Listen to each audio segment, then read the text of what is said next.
got our day in court today before Judge Bell. I think the documents, NASCAR's own documents, speak for themselves. I think you finally got to see them, and you can see what this case is about. I think NASCAR's arguments against those documents speak for themselves as well.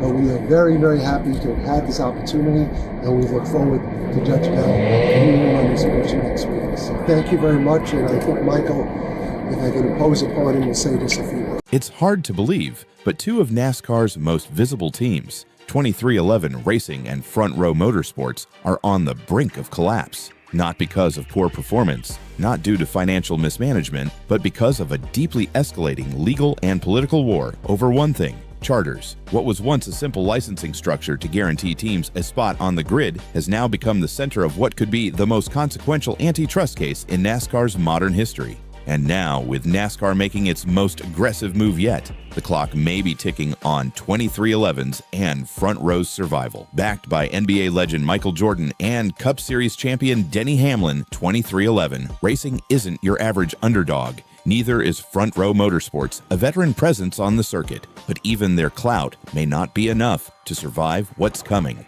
NASCAR is moving forward with plans to sell a charter that both teams insist is still rightfully theirs. If the sale goes through, both teams have stated in legal filings that they will be forced out of business after the 2025 Cup Series season. In their words, this isn't just harmful, it's fatal.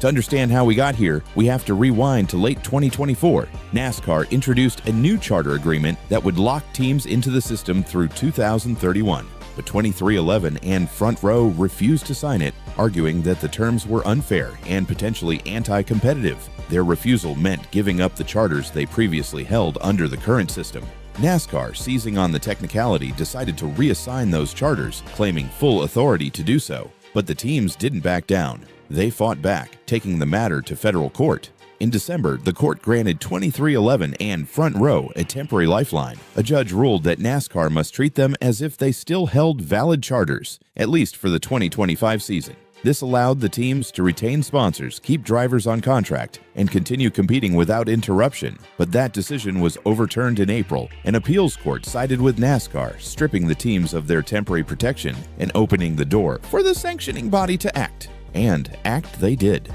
Just days ago, NASCAR filed notice with the court stating its intent to sell one of the disputed charters to a new team for the 2026 season. This isn't just a move on paper, this is a strategic strike, and the consequences are potentially devastating. 2311 and Front Row immediately fired back, filing for an emergency injunction to block the sale until the full trial can be heard in December. They argue that if the charter is sold before the case is resolved, there may be nothing left to save, even if the court eventually rules in their favor.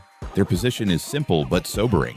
Without a charter, these teams have no guaranteed entry into races, no guaranteed television revenue, no sponsor security. In fact, many sponsor and driver contracts include opt-out clauses that would trigger if charter status is lost. That means drivers could walk, sponsors could vanish, and with no income and no stability, the business model collapses. This isn't theoretical.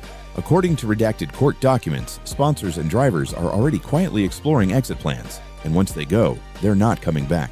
The legal filings from both teams are blunt. Plaintiffs will face the imminent destruction of their businesses regardless of how the jury rules. One states, "It's a chilling line, and it captures the stakes perfectly. Even if 2311 and Front Row win in December, it may be too late to rebuild. The charters could be sold, the sponsors could be gone, the momentum lost forever." So, what does NASCAR say? Their argument boils down to this: we don't have to do business with someone who's suing us. NASCAR claims that as a private organization, it has the right to choose its business partners. Delaying the sale, they argue, could harm the 2026 season by leaving open seats unfilled and new teams in limbo. But 2311 and Front Row say that's a smokescreen.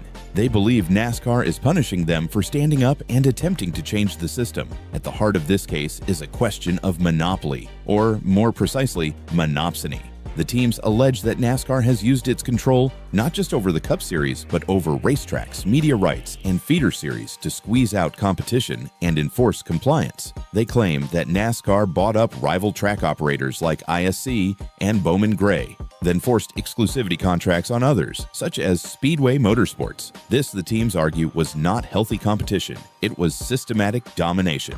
In one court document, the teams accused NASCAR of an interrelated series of exclusionary acts meant to preserve its control over stock car racing. They argue that NASCAR didn't just compete harder, it bought out its competitors, blocked them from hosting events, and rewrote the rules to ensure no one else could rise. And perhaps most damning of all, they claim NASCAR designed the next-gen car to only be eligible in Cup Series events, cutting off the ability to cross-participate in other series and increasing dependence on NASCAR's infrastructure. NASCAR, unsurprisingly, rejects these allegations. Their legal team insists they are not a monopoly and that other competitive racing options exist, such as the CARS Tour, led by Dale Earnhardt Jr. and Kevin Harvick, and various late model and dirt track circuits. But the teams aren't buying that. Their response is as pointed as it gets. NASCAR cannot seriously argue that dirt track or amateur racing are substitutes for the top-tier stock car teams competing in the Cup Series. In short,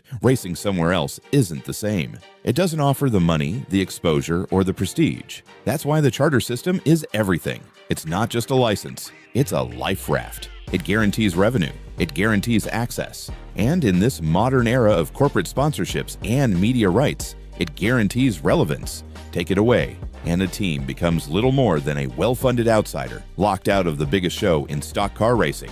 And here's the chilling part. This isn't just about 2311 and Front Row anymore. It's a message to every team on the grid. Play by NASCAR's rules or risk being left out. The overwhelming majority of teams, 13 of the 15 chartered organizations, have already signed onto the new agreement. But 2311 and Front Row argue that signing under pressure under threat of collapse is not agreement. It's coercion. And this is where things get even murkier. The teams claim they've uncovered what they call smoking gun documents, internal NASCAR communications that allegedly expose the extent to which the organization has gone to protect its dominance. These documents remain sealed for now, but the implication is serious. If true, this wouldn't just be an ugly business fight. It could be one of the most important antitrust decisions in American sports history. Thursday is the next big milestone. A federal judge in Charlotte will hear arguments on whether or not to grant the injunction that could block NASCAR's charter sale. A decision might come within days, or it might take weeks. But whatever the outcome, this moment represents a flashpoint for the entire sport.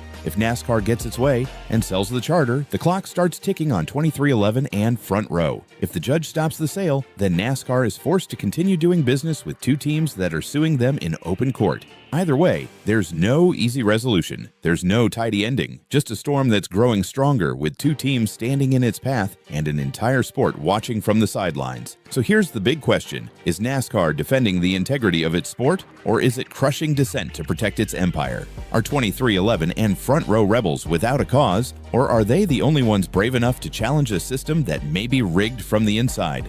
Drop your thoughts in the comments, because no matter where you stand, one thing is certain. This fight is far from over.